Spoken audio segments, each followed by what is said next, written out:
നിങ്ങൾ മൂന്നുപേരും കൂടി ഒന്ന് പുറത്തിറങ്ങി നോക്കിട്ട് വാ, ഞാൻ ഇവിടെ തന്നെ ഇരുന്നോളാം. ചേടാ, എല്ലാരും ഒന്ന് എഴുന്നേറ്റ് വന്നേ. എന്തിനാ പേടിക്കുന്നത്? നമ്മൾ ആരും ഒരു തെറ്റും ചെയ്തിട്ടില്ലല്ലോ. ചെയ്തിട്ടില്ലേ? ആ പെണ്ണിന്റെ ചേട്ടന്റെ കൂട്ടുകാരാണെന്ന് ലോകം മുഴുവൻ പറഞ്ഞറിഞ്ഞിട്ടില്ലേ? അതുപോലെ ഞാൻ അന്നേ പറഞ്ഞത് ആ പെണ്ണിന്റെ പുറകെ നടക്കണ്ടാന്ന്. ഇപ്പൊ എന്തായി? ഒന്നുകിൽ ആ ഹോനായി, ഇല്ലെങ്കിൽ ആ മറ്റവനും അവന്റെ കൂട്ടുകാരും. രണ്ടിൽ ആരെങ്കിലും ഒരാൾ നമ്മളെ തട്ടും, അത് ഉറപ്പാ. നോക്കിയോ, നമുക്ക് പോലീസിനെ അറിയിച്ചാലോ?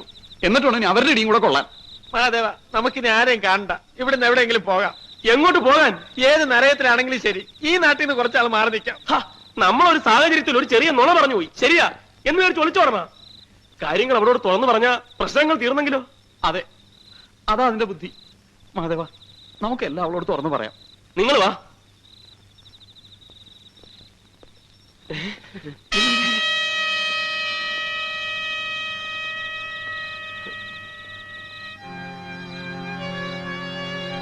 ഇതെന്താണ് പോലീസും പട്ടണമൊക്കെ? മിണ്ടാതിരിക്കടാ. നമുക്ക് പോകാടാ, പോകാം. കുഴപ്പമാ. മിണ്ടാതിരിക്കല്ലേ പറഞ്ഞത്? പേടിക്കേണ്ട കാര്യമൊന്നുമില്ല. ഇനി എന്തുണ്ടെങ്കിലും ഞങ്ങളെ അറിയിച്ചാൽ മതി. നമ്മളെ പറ്റി പറയുന്നെന്നാ തോന്നണേ. നമ്മളെ പറ്റിയൊന്നും ആയിരിക്കില്ല. നീ വാ.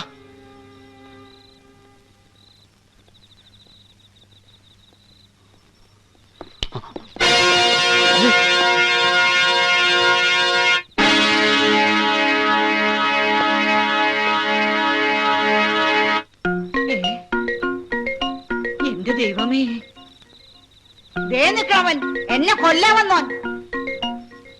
ഇവൻ തന്നെയാണ് എന്നെ കൊല്ലാൻ നോക്കിയ.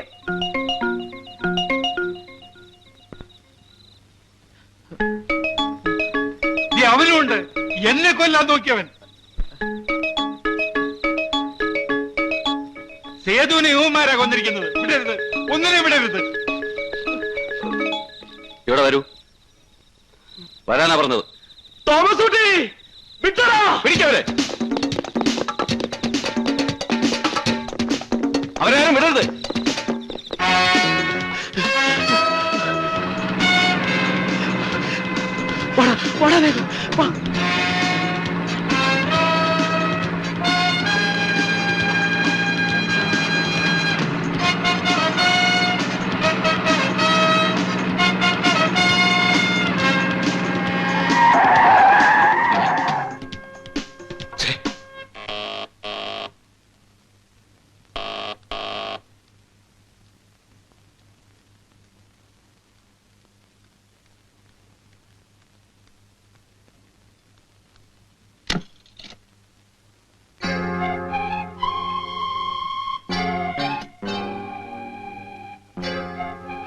ആരാ?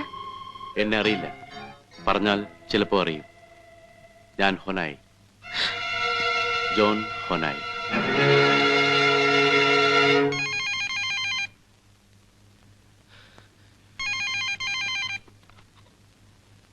ഹലോ, ഞാനാമേ, മഹാദേവൻ. എടാ, നീ എവിടുന്ന നീ ഇപ്പൊ വിളിക്കുന്നത്? എന്തൊക്കെ കുഴപ്പങ്ങളാണ് ഉണ്ടാക്കി വെച്ചിരിക്കുന്നത്? അയ്യോ അമ്മേ, എനിക്കൊന്നും അറിയില്ല. ഇവിടെ മുഴുവൻ പോലീസുകാരാ. ആ പെണ്ണിനെയും മുത്തശ്ശനെയും മുത്തശ്ശിയും ഒന്നും കാണാനില്ലെന്ന്. അവര് നിങ്ങളെ പിടിച്ചോണ്ട് പോയിരിക്കുന്നെന്ന്. ഹലോ ഹലോ ഹലോ, എന്താടാ?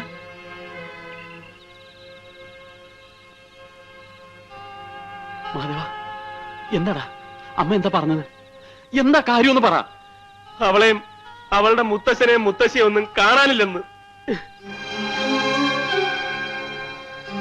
അവൻ തന്നെ ആയിരിക്കും അതും. പക്ഷെ അതും ഇപ്പൊ നമ്മുടെ തലയിലാ. എന്റെ ദൈവമേ, ഞാൻ പറഞ്ഞില്ലേ നമുക്ക് ഈ നാട് വിടാവുന്ന. ഇല്ലെങ്കിൽ എല്ലാരും കൂടെ നമ്മളെ കൊല്ലുവടാ. കൊല്ലട്ടെ. ആരെ കൊന്നാലും ശരി, ആര് ചത്താലും ശരി, ഇനി അങ്ങോട്ട് പേടിച്ചോളാൻ ഞാനില്ല. എടാ, അവളെ അവര് കൊന്നു കളയൂടാ. അതിനു മുമ്പ് നമ്മളിനി എന്ത് ചെയ്യണമെന്നാ നീ പറയുന്നത്? നമ്മൾ ആദ്യം അത് കണ്ടുപിടിക്കണം. ആ പെട്ടി.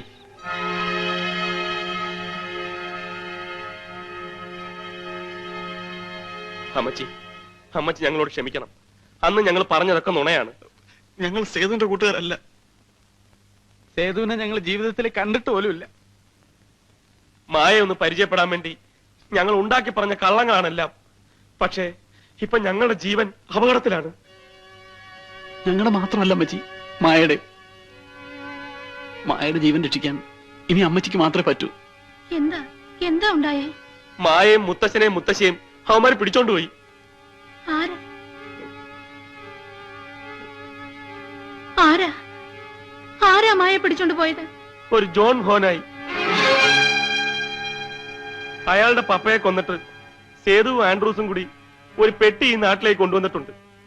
ആ പെട്ടി തിരിച്ചു കൊടുത്തില്ലെങ്കിൽ അവൻ മായയെ കൊന്നു കളയും. അമ്മച്ചിയെ ഏൽപ്പിക്കാതെ സേതു അത് എവിടെയോ മറച്ചു വെച്ചിരിക്കുക. അതിപ്പോ എവിടെ ഉണ്ടെന്ന് കണ്ടുപിടിക്കാൻ അമ്മച്ചി ഞങ്ങളെ സഹായിക്കണം. എനിക്ക് എനിക്ക് എന്റെ മോൻ ആൻഡ്രൂസ് ആരെ കൊന്നെന്നാ നിങ്ങൾ പറഞ്ഞത്? ഞങ്ങളല്ല, അയാളാ പറഞ്ഞത്. ആര് പറഞ്ഞതാണെങ്കിലും ശരി, എനിക്കതൊന്നും കേൾക്കണ്ട. എന്നോടൊന്നും പറയും വേണ്ട. അമ്മച്ചി എന്നോടൊന്നും പറയണ്ടെന്ന് പറഞ്ഞില്ലേ? നിങ്ങൾ പോ.